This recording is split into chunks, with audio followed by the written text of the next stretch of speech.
So diri guys, normal ra nga adlaw nagduwa ra ko kay Pel para mawa akong stress, pero sahay nagay mga kauban nga testingan gid atong ko ano pasensya. Diri kung makita ninyo 03 nako. Kanong 03 ko. Ang akong room kay Hillcourt, ang sa kontra Tigril. Di man din ako i-judge kay pasig naray room nga Hillcourt nga maayo.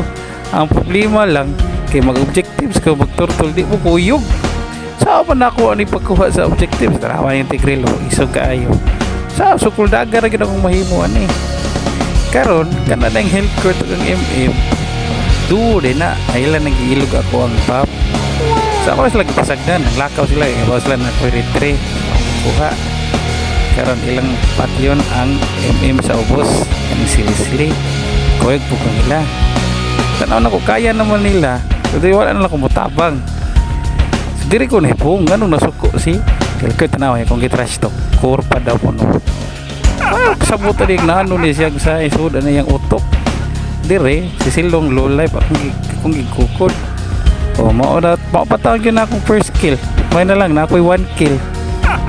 Puro galisod yapon may sao pa manamo. Napay stunner Idura. Pigira yung kong sukuldagan ani. Kawa na ay Lord. Sao man ako pakuha ng Lord. Sao man ako pag-contest. Ilang Tigril may kemuzon. Naset pa ko. Napay humor. Sao pa man na. Asa man na mong room diha. Asa man Hillcourt diha. Kita wala. Dili bagay kay ko mamatay. Kauli ko. So nakuha na nilang Lord. Kanya sama na ako pagdipa nito. Kumplito pa sila. Kumplito may mga bitaw na kung mga kauban. Sige. Hapak kay hapak lang mi diri. Tanawan ni Ron.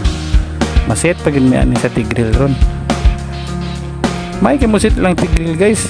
Ya mong Hillcourt magsigirag tago sa sagbutan murag ukok literal nga di mo gawas rag na ilulay silbi na nya ako pay trash tukon pagka high blood oy di mo silbi o tanawa nasit me nakuhit kong silong impas.